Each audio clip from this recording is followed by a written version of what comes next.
Todos queremos conocer la voluntad de Dios. La semana pasada no pudimos continuar porque tuvimos un invitado especial que nos habló un tema sobre el Espíritu Santo. Fuimos muy bendecidos. Y entonces hemos estado hablando de que a veces no conocemos la voluntad de Dios. Estamos escuchando nuestra mente, nuestra alma, estamos escuchando otras voces, amigos, estamos oyendo lo que pasa en el mundo, ¿verdad? Muchos sucesos que de repente nos pueden confundir, pero aprendíamos hace 2 semanas que Dios quiere guiarnos, Dios quiere encaminarnos y Dios quiere conducirnos. Dice el libro de Isaías capítulo 42 verso 16: y guiaré a los ciegos por camino que no sabían, les haré andar por sendas que no habían conocido, delante de ellos cambiaré las tinieblas en luz y lo escabroso en llanura. Estas cosas les haré y no los desampararé. ¿Cuántos dan un aplauso al Señor que Él promete guiarnos? Él promete allanar el camino. Cuando hay escombros es difícil de pasar, pero Él dice: todo el escombro lo voy a quitar y voy a hacer que sea una llanura para que puedan pasar tranquilamente, pero antes voy a alumbrarles el camino. Entonces Dios promete guiarnos, Él promete encaminarnos. Leíamos en Isaías 48, 17: así ha dicho Jehová, Redentor tuyo, el Santo de Israel: yo soy Jehová, Dios tuyo, que te enseña provechosamente. Di a alguien que esté ahí a tu lado: Él te está enseñando. Con lo que estás pasando, Él te está enseñando. ¿Cuántos creen que Dios nos enseña, verdad? Él te está enseñando provechosamente. Va a valer la pena. Voltea con alguien y dile: va a valer la pena. Que te encamina por el camino que debes seguir. Él me está encaminando. Di conmigo: Él me está encaminando. Yo estoy seguro que Él me está guiando, que Él me está encaminando. ¿Cuántos creen que Él los está encaminando por el camino que debemos seguir? Hay un camino que debemos de seguir y yo creo que Dios nos está llevando. También aprendimos que Dios nos está conduciendo. Dice Isaías 49, 10: no tendrán hambre ni sed, ni el calor ni el sol los afligirá. Qué calorones, ¿verdad? Porque el que tiene de ellos misericordia los guiará y los conducirá a manantiales de agua. ¿Cuántos creen que Dios puede ser el conductor designado, verdad? Dile: Señor, tú debes de conducir mi vida, yo ya no la quiero conducir. Vota con alguien y dile: no te ha ido tan bien con tus decisiones, ¿no? Necesitas que Dios decida por ti. ¿Cuántos lo creen? Entonces Dios, ya hemos aprendido que Dios promete dirigirnos, encaminarnos y conducirnos. Pero también aprendimos que el diablo quiere dirigir a la gente. Todas las cosas sobrenaturales que te plantean en la televisión, en la radio, o que la chismosa de tu vecina te dice, está exagerando, pero la verdad es que muchas de esas cosas sí son muy ciertas. Y la pregunta debe de ser: ¿yo debo de ser alguien que se va a dejar dirigir por el diablo? Porque de repente vemos poder en eso. Mucha gente se va por el lado del camino de la oscuridad porque sí, el diablo va a mostrar su poder, como lo vimos desde el Antiguo Testamento, ¿verdad? Con el pueblo de Egipto, y cómo esa nación estaba tan llena de ocultismo que habían logrado cosas tremendas de poder, pero el poder de ellos fue muy limitado porque nuestro Dios les demostró que Él es Rey de reyes, Señor de señores, y que Él tiene al final todo el poder y todo el control. Amén. Amén. Déselo más fuerte. Entonces Dios tiene una voluntad para ti y para mí. Es una voluntad general y una específica. Hay muchas promesas en la Biblia que tú vas a recibir y son para todos, ¿verdad? Como la Biblia dice que pondremos las manos sobre los enfermos y ellos sanarán. Esa es la voluntad de Dios para todos. Él quiere usar tu vida, Él quiere que tú ores por personas y sanen. Dios te ha dado dones. Hay voluntad de Dios que es para todos. Echar fuera demonios es una voluntad de Dios para todos los que crean. Volta con alguien y dile: yo creo, así que si quieres puedo echarte fuera tus demonios. Tenemos ese poder, tenemos esa autoridad, pero también hay una voluntad de Dios específica para cada uno de nosotros, ¿verdad? La recibió José, la recibió David, la recibieron todos los hombres de Dios que nosotros encontramos en la Biblia. Así que para tener material nuevo, ya vamos a comenzar con material nuevo, yo quiero introducirte la importancia, antes de continuar con los faros, quiero hablarte de la importancia de buscar a Dios en ayuno. Yo sé que estamos a medio año ya, hoy es 2 de junio. Cuando comenzamos cada año, comenzamos con 21 días de ayuno y oración cada vez que empezamos un año. Pero aún ahorita que estamos a medio año, y si tú quieres ayunar, o siempre que tienes una necesidad, o siempre que tienes algo para encontrar de parte de Dios, yo quiero animarte a ayunar.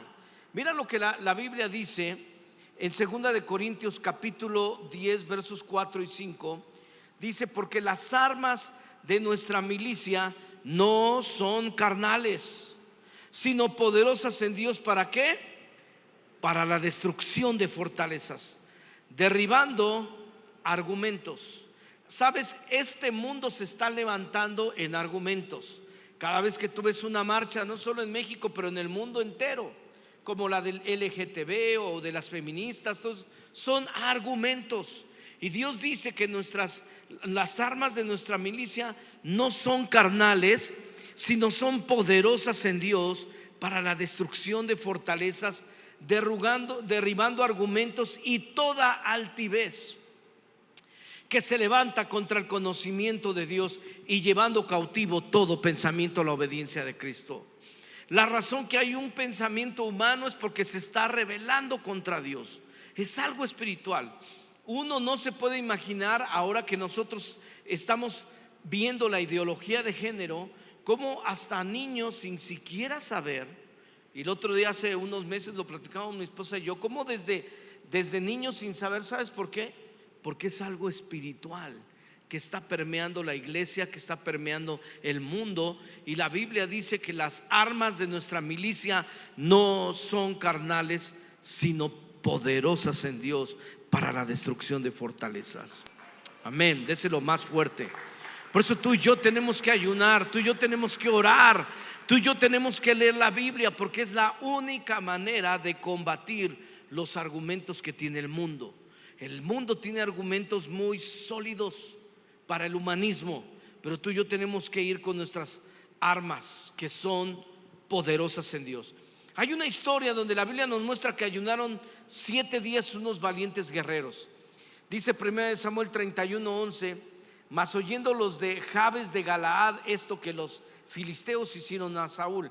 ¿Qué fue lo que le hicieron a Saúl? Mataron a Saúl y mataron a sus hijos y mataron a sus pajes de armas. Entonces cuando parte del pueblo de Dios escuchó que habían matado a su rey y que habían matado a sus descendientes, la Biblia dice que tomando sus huesos los sepultaron debajo de un árbol en Jabes y ayunaron. ¿Cuánto?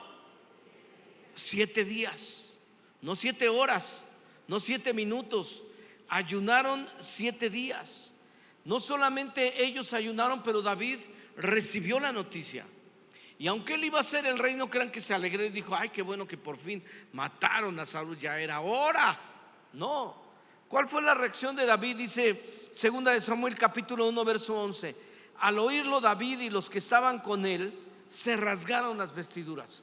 Acuérdate que rasgarse las vestiduras en aquella época era una forma de decir: esto me duele, esto no me gusta, esto me entristece. El verso 12 nos dice que lloraron y ayunaron. Di conmigo: lloraron y ayunaron hasta el anochecer, porque Saúl y su hijo Jonatán habían caído a filo de espada, y también por el ejército del Señor y por la nación de Israel. Entonces podemos ayunar por otros. Ayunamos por nosotros mismos, ayunamos por México, ayunamos por nuestras familias, ayunamos por la tristeza que estamos pasando, por la nación de Israel.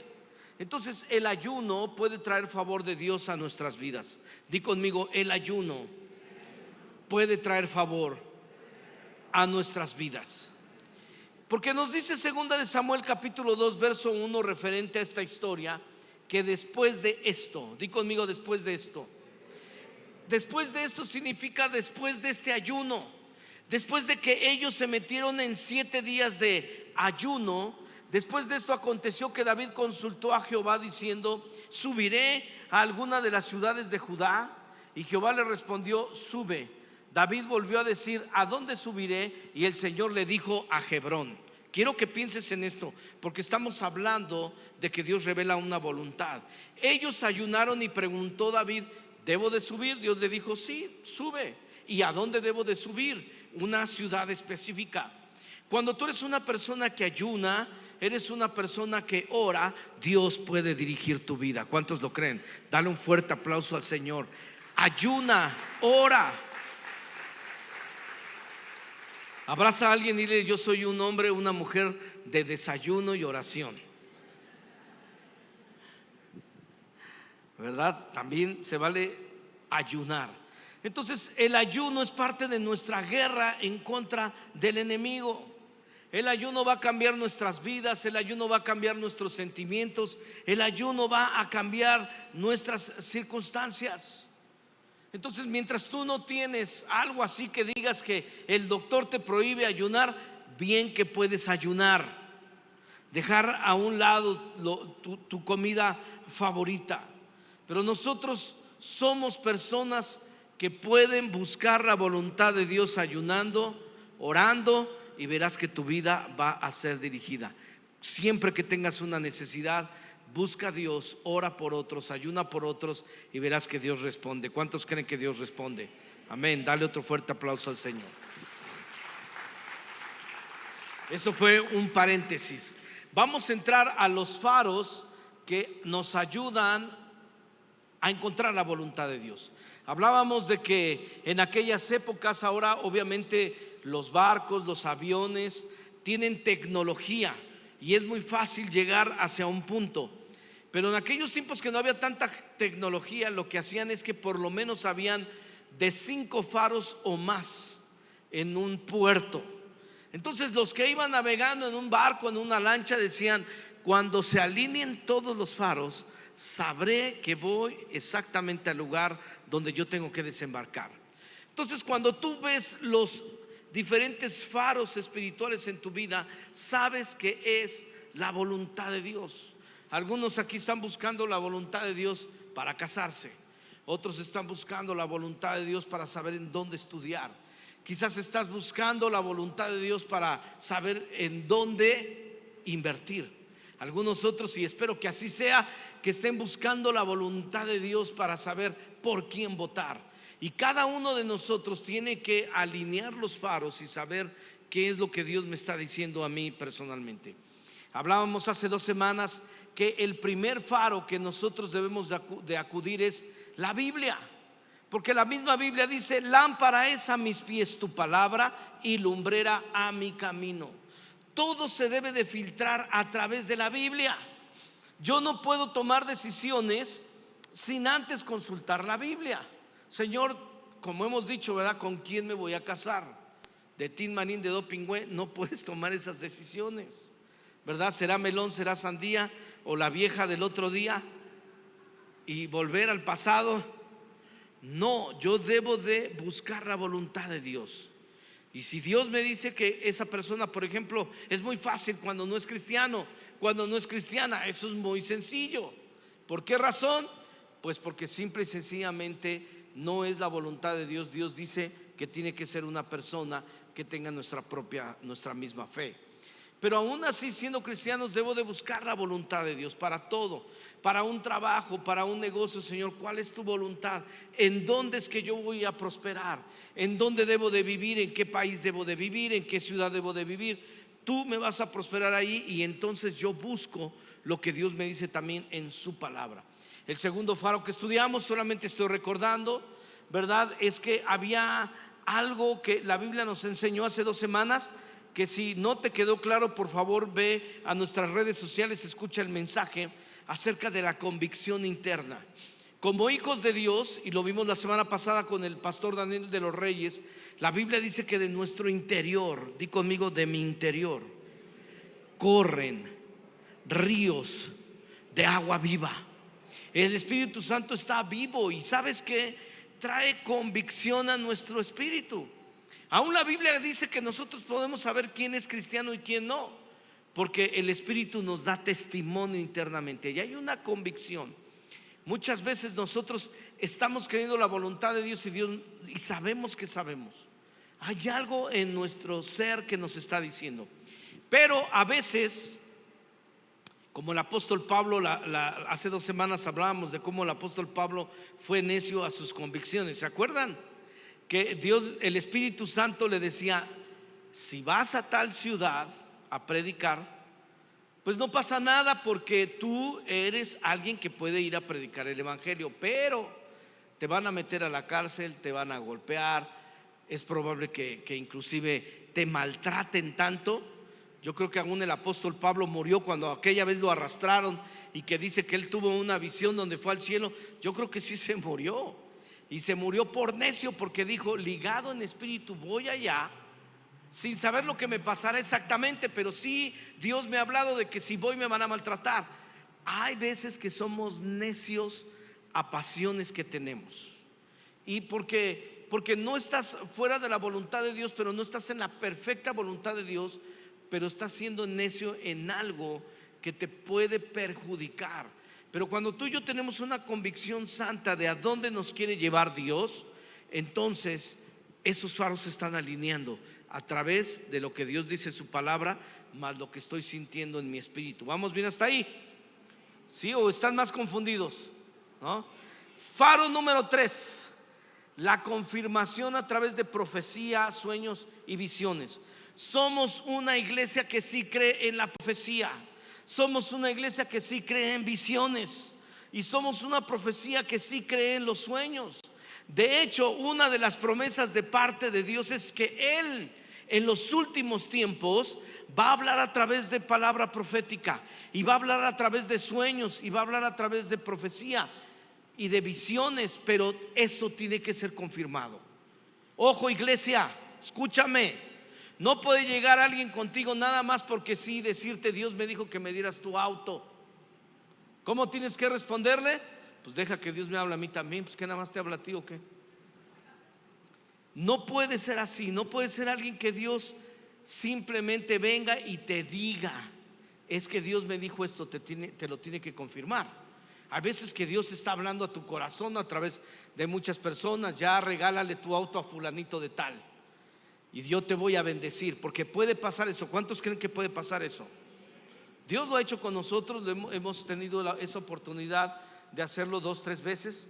Y sabes, cuando tú siembras algo que Dios te está pidiendo, al final Dios no se queda con nada, Él te bendice mucho más, pero te lo confirma y te está diciendo que hagas esto, y a través de otros te lo hace sentir. Y una vez que lo sueltas, después de un tiempo, Dios te bendice de alguna u otra manera, pero eso tiene que ser una confirmación. Di conmigo: confirmación.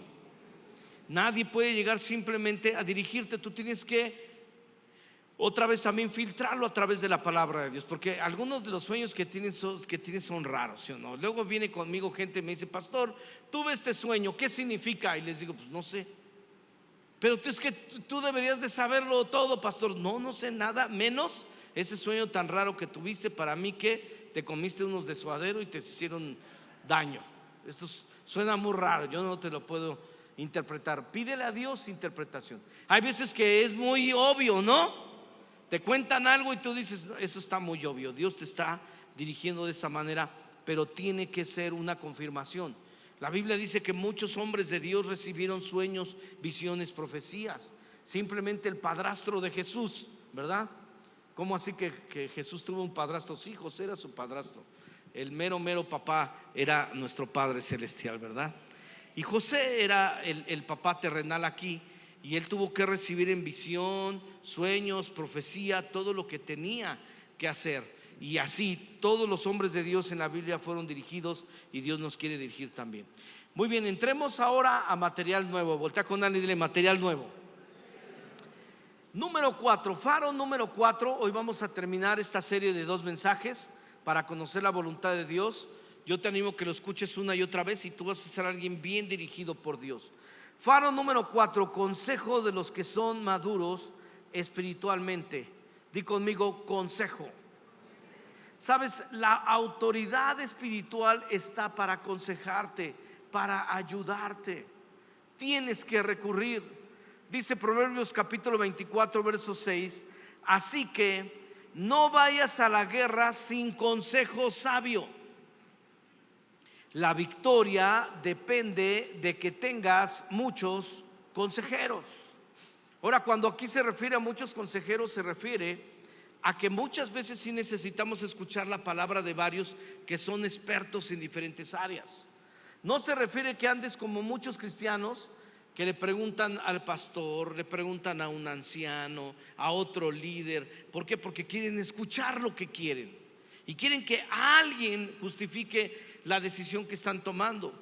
Pero cuando tú eres alguien que dice: yo quiero ser honesto y quiero que me den un consejo verdadero, entonces tú no vas a la guerra, tú no vas a tomar decisiones sin que alguien te dé un consejo. La generación de hoy en día incluso no saben si la autoridad sirve para algo. Los que están estudiando acerca de las generaciones nos dicen que la generación, tanto la generación de cristal y las generaciones que están surgiendo en este tiempo, no saben si la autoridad sirve de algo. Cuando en generaciones anteriores la autoridad era tomada como algo muy especial, hoy las generaciones están diciendo: es que no me sirve de nada. Y es entendible, porque la autoridad ha fallado mucho. Y en que la autoridad ha fallado mucho, entonces las generaciones de ahora dicen: mejor no creo absolutamente nada de la autoridad. Pero hay un pasaje en la Biblia donde el hijo de David muere, Salomón, que había sido rey, y Roboam, su hijo, o sea, el nieto de David, entra en el poder. Y él dice: pues soy muy joven y tengo dos opciones: o voy con los consejeros de mi padre, que fueron los consejeros también de mi abuelo, o voy con mis amigos, los que estudiaron conmigo en la escuela, en la universidad, con aquellos con los que he crecido. Y sabes, él va, pide el consejo de los ancianos y les dicen qué hacer. Le dicen que no ponga tantos impuestos a la nación, que disminuya el IVA. Le pide que entonces no sea tan duro con la gente. Y sabes, él los escucha, pero a la misma vez va con sus amigos. Nos dice la escritura, vamos a leerlo en Primera de Reyes capítulo 12, verso 8. Dice: sin embargo, Roboam rechazó el consejo de los ancianos y pidió en cambio la opinión de los jóvenes que se habían criado con él y que ahora eran sus consejeros. Los jóvenes contestaron: así debería de responder a estos que se quejan de todo. Voltea con alguien y dile: tú que te quejas de todo y que quieren una carga más liviana. Les vas a contestar así. Fíjate lo que los amigotes le dijeron a Roboam, sus cuates: mi dedo meñique es más horrible que la cintura de mi padre. Cuando todos los israelitas se dieron cuenta de que el rey no iba a hacerles caso, respondieron: abajo la dinastía de David.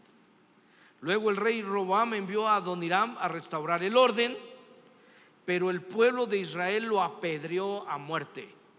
Cuando el rey Roboam se enteró, enseguida subió a su carro de guerra y huyó a Jerusalén. Hasta el día de hoy, las tribus del norte de Israel se han negado a ser gobernadas por un descendiente de David. Imagínate, una mala decisión que tomes puede afectar a tus hijos y puede afectar a tus nietos.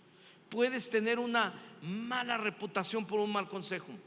Un hombre de negocios muy conocido aquí en México dice que la reputación te toma toda una vida para formarla, pero romper con esa reputación te puede costar solo una mala decisión. Entonces, tú y yo tenemos que ser personas que tienen temor de Dios y dicen: yo voy a pedir consejo. Ante todo, yo quiero pedir consejo y que ese consejo pese sobre mi vida. Tú tienes que pensar quién es autoridad en el área que necesitas pedir consejo, y entonces saber que Dios te va a guiar a través del consejo. Amén. Quiero conocer la voluntad de Dios, debo de pedir consejo. Faro número 5. Faro número 5 de 7. Las circunstancias nos deben llevar a buscar más dirección de parte de Dios. Sabes que durante muchos años se predicó que si tú tenías circunstancias en tu contra, no era la voluntad de Dios. Eso se enseñó por mucho tiempo. Pero mira lo que dice, voy a leer dos pasajes. Primera de Pedro 5, 6 y 7 dice: humíllense pues bajo la poderosa mano de Dios, para que Él los exalte cuando fuere tiempo, echando toda vuestra ansiedad sobre Él, porque Él tiene cuidado de vosotros. El apóstol Pablo estaba enseñando que cuando nosotros queremos hacer la voluntad de Dios puede haber una ansiedad. ¿Por qué? Porque por momentos yo puedo pensar, Dios estará teniendo cuidado de mí o no en lo que estoy haciendo. ¿Y qué tal si Dios no me está dirigiendo? Porque de repente vas a tener todo en contra de tu vida. De hecho, yo creo todo lo contrario. Yo creo que si tú tienes oposición es porque Dios te está abriendo puertas.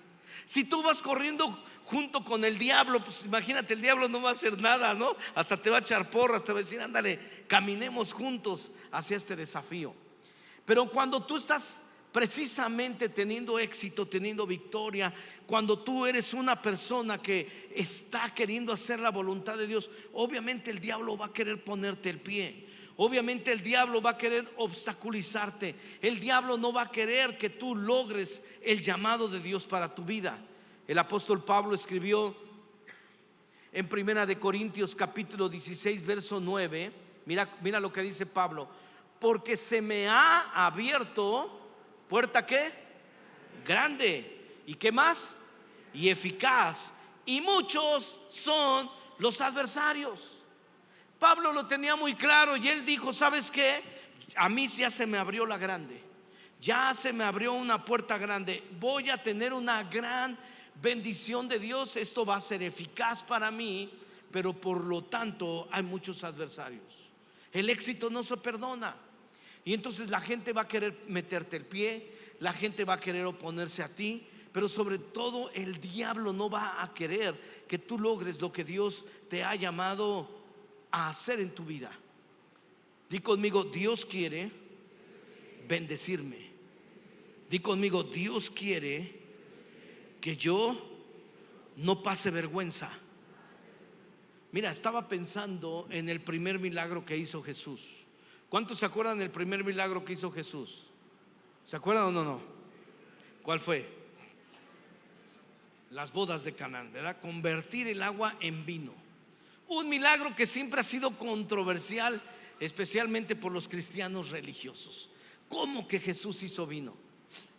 ¿Qué es lo que estaba pasando en esa boda? Él fue invitado y entonces se acabó el vino. ¿Cómo que se acaba el vino? Si se acaba el vino, ¿se acaba la fiesta? Yo estaba pensando, ¿qué estaría pensando Jesús en ese momento? Cuando se acaba el vino, la madre de Jesús habla con Jesús, le dice: Jesús, tú eres el único que puede arreglar esta situación. A mí la verdad, ese milagro honestamente se me hace irrelevante, pero a la luz de mi vida personal cambié de perspectiva. Y Dios me dijo en esta semana, me dijo: es que yo no quiero que mi pueblo sea avergonzado. Y Dios me dijo: yo hice ese milagro porque el novio y la novia iban a quedar en vergüenza. A mí me interesa tu vida personal. A mí me interesa que en los planes personales que tú tienes, en las ideas que tú tienes, en lo que yo te estoy bendiciendo, tú no seas avergonzado. Déselo más fuerte. Y cambió mi perspectiva, porque yo dije: Dios, o sea, te hubieras evitado ese momento, como para qué hiciste ese milagro. Y llevamos 2000 años en controversia con eso. Y Dios me dijo: yo haré todo lo posible para que mi pueblo, mis hijos, no sean avergonzados. Y si para ellos es importante el vino, multiplicaré o haré, convertiré el agua en vino, pero yo haré lo necesario para que sean bendecidos. El punto es este también. La madre de Jesús no podía hacer el milagro. La madre de Jesús no podía resolverlo. Muchas veces tú y yo pensaba en mi vida personal una vez más y decía: Dios, hay cosas que yo no puedo resolver, no está en mí el poder.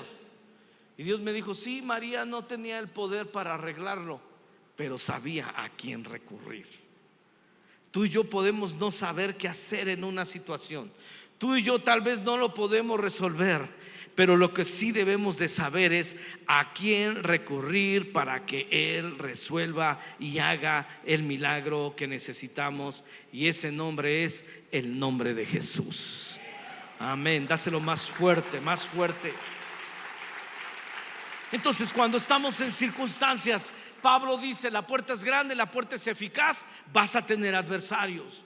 Pero si tienes adversarios, o si crees que es imposible que se pueda lograr, entonces tienes que saber que yo no voy a dejar que tú pases vergüenza. Y también tienes que saber que yo voy a ser el Dios que produzca el milagro, porque yo te amo y tengo el poder y yo sí lo puedo lograr. Pero también Dios me dijo: lo que encontraron ahí fueron unas vasijas comunes y corrientes que estaban cerca de ellos.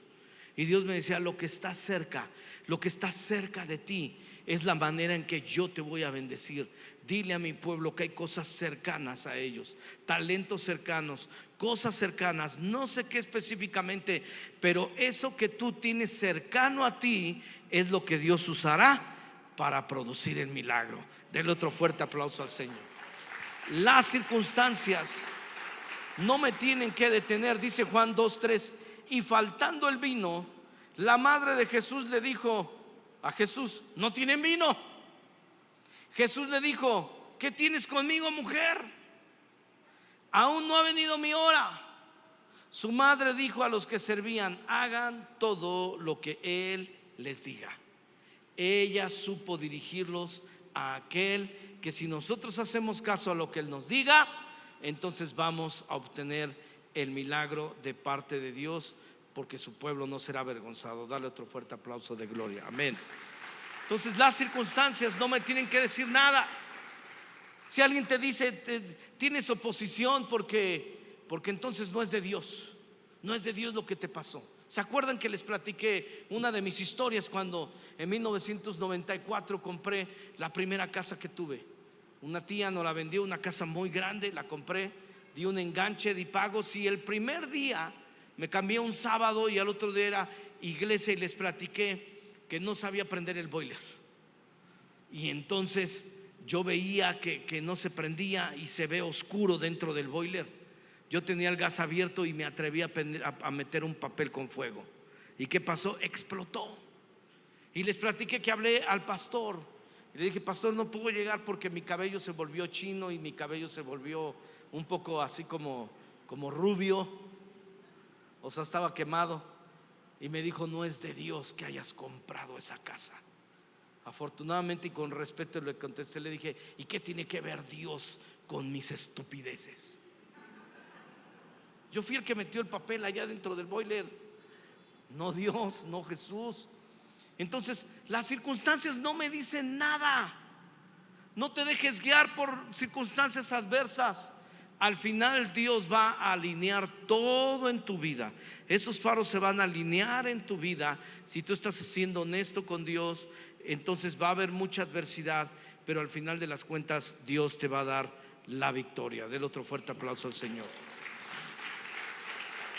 Faros que alumbran la voluntad de Dios. Número 6 de 7. El faro número 6 es la paz interior. Eso sí, yo tengo que tener una paz que sobrepase todo entendimiento. Me sorprendí de estos dos versículos. Mira lo que dice Filipenses 4:6: por nada estén afanosos. ¿Por cuánto? Por nada. Que no hay tortillas, no te afanes, sino que sean conocidas, eso sí, las peticiones delante de Dios. ¿Qué tengo que hacer yo? Orar. ¿Cómo tengo que orar? Con toda oración. La oración que se te venga a la mano. Es que unos dicen que hay que orar la oración de Jabes, otros el Padre Nuestro, otros el Salmo 23. Toda oración. ¿Cuál oración? Toda la que se te venga a la mano. Mira, cuando estás en un hospital no necesitas de saberte qué sigue. Ya no me acuerdo del versículo. Es clamas a Dios simplemente: Dios, ayúdame. Dice ahí de las peticiones delante de Dios en toda oración y ruego, y rogándole a Dios. Vale la pena rogarle a Dios todos los días, con acción de gracias. Eso sí, gracias Señor porque tú lo puedes hacer. Gracias Señor porque tú eres poderoso. Y gracias Señor porque tú me escuchas. Amén. Y nos dice que el resultado va a ser: y la paz de Dios que sobrepasará todo entendimiento. O sea, dice sobrepasará.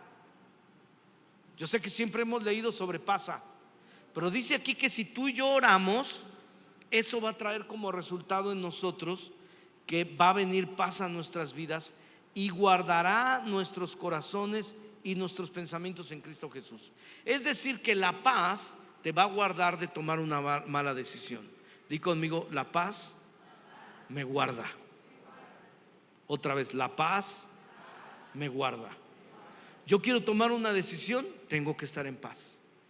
Si a mí me da paz la decisión que estoy tomando, entonces en ese momento yo estoy siendo guiado por Dios. No solamente me guarda, pero mira lo que dice Colosenses 3:15.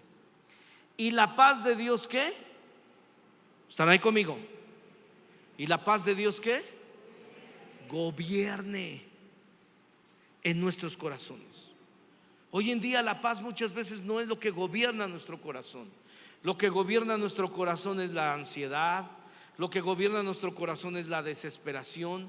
Lo que gobierna nuestro corazón es la preocupación. Lo que gobierna la paz son nuestras ambiciones. Pero aquí la Biblia dice que la paz va a gobernar mi corazón, a la que igualmente fuimos llamados en un solo cuerpo, y seamos agradecidos. Una vez más, cuando yo tengo la paz de Dios sobre mi vida y me está gobernando, entonces la paz de Dios me guarda, la paz de Dios me gobierna, y por lo tanto yo no tengo una mala decisión, sino que soy agradecido.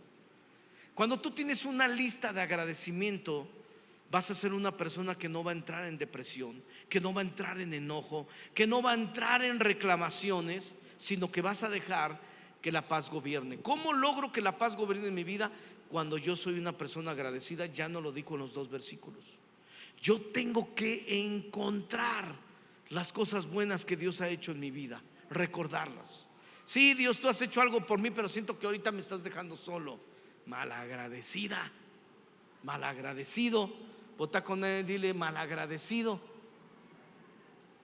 Otra vez dile al lado, ahora del otro lado, dile: desgraciado. O sea, sin gracia, sin gracia. Pero aquí la palabra griega escrita es árbitro. Árbitro significa que lo que va a traer la ley, lo que va a traer a mí la decisión que debo de tomar, es cuando yo soy una persona que tiene paz. Ese es el árbitro. Señor, ¿qué decisión debo de tomar?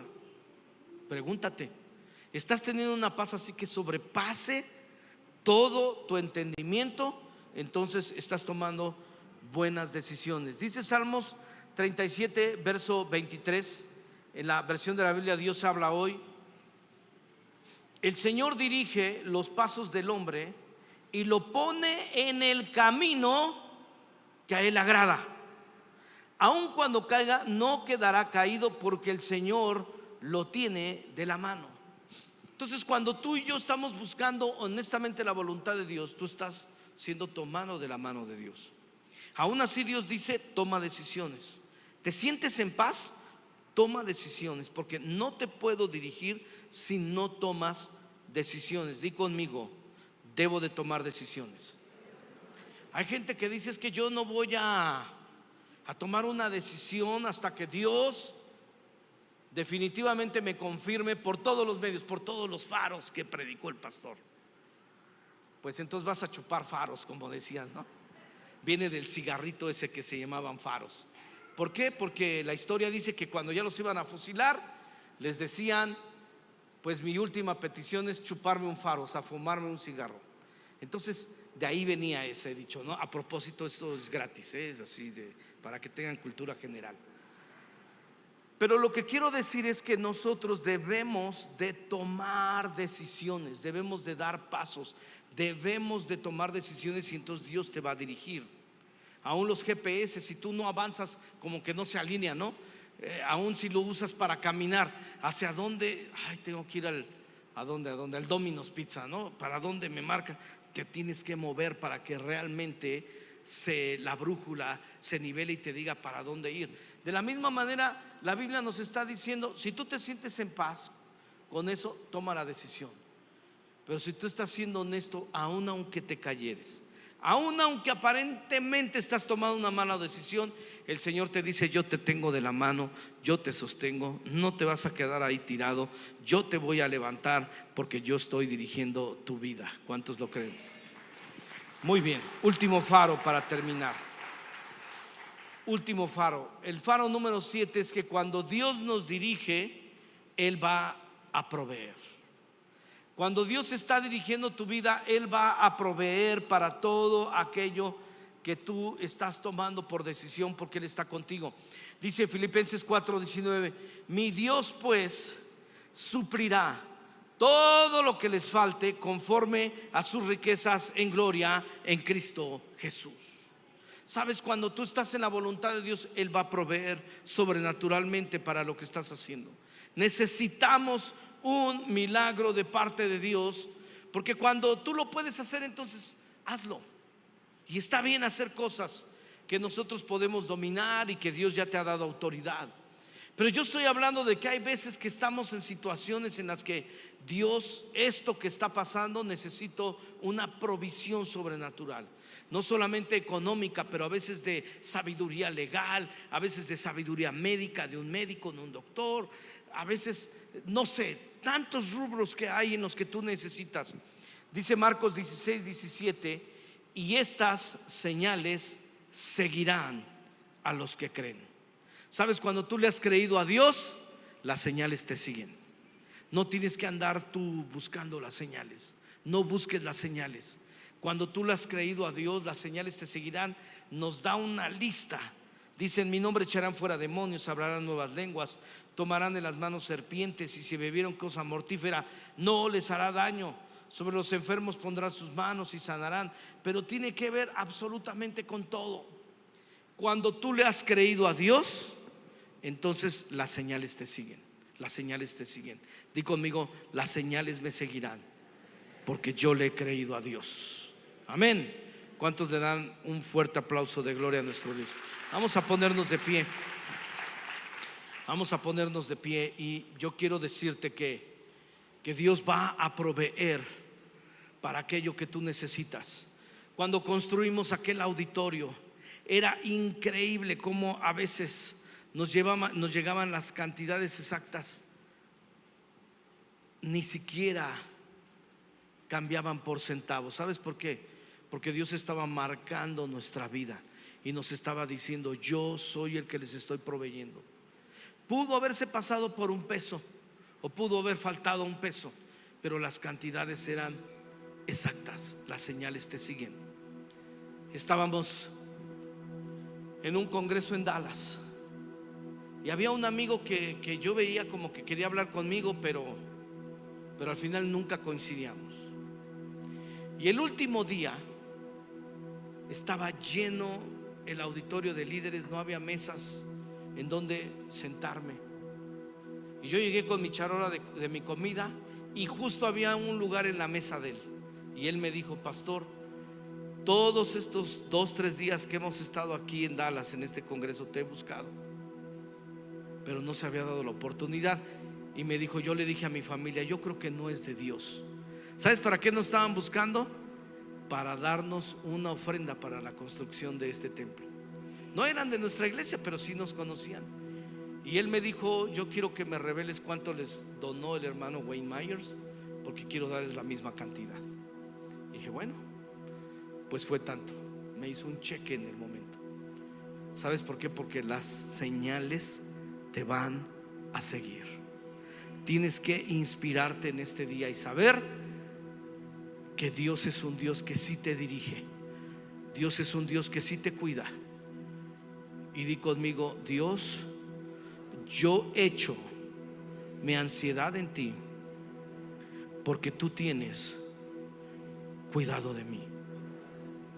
Algo aprendí. Yo sé que les he dicho muchas cosas, pero piensa en esto. Dios me decía: la oración es transferencia de cargas. Yo tengo cargas. Yo no sé cuántos tienen cargas aquí. Tengo muchas cargas que llevar, cargas de otros, cargas de las iglesias, cargas de otros líderes, cargas económicas, cargas de todo tipo, familiares. Y Dios me decía: la oración es transferencia de cargas. Cuando yo dije echa tu ansiedad en mí, en realidad lo que estoy diciendo es: transfiéreme tu carga, porque mi yugo sí es fácil y ligera es mi carga. Así es que transfiere al Señor tu carga. Yo no sé cuál es tu carga en este día, pero déjate dirigir por Dios. Él tiene cuidado de ti. Vamos, levanta tu voz y dile al Señor aquello que te aqueja. Padre, en el nombre de Jesús ponemos delante de ti todas nuestras cargas. Algunos vienen aquí con problemas económicos, otros legales, otros familiares, otros, Señor, de salud. Y hoy queremos, Señor, transferir nuestra carga a ti. Yo transfiero mis cargas, Señor. Transfiero a ti mi carga, Señor, y te digo: llévala tú. Yo no puedo. Llévala tú. Yo creo, Dios, que tú tienes cuidado de mí. Transferimos nuestra carga por México. Señor, el día de hoy estamos eligiendo presidente, gobernadores, jefe de gobierno, diputados, senadores. Transferimos nuestra carga como mexicanos a ti. Que nuestro México siga siendo un México lindo y querido, lleno de paz, lleno de bendición, lleno de democracia, lleno de oportunidades para que cada uno sea bendecido. En tus manos nos ponemos, Padre, en el nombre de Jesús. Amén.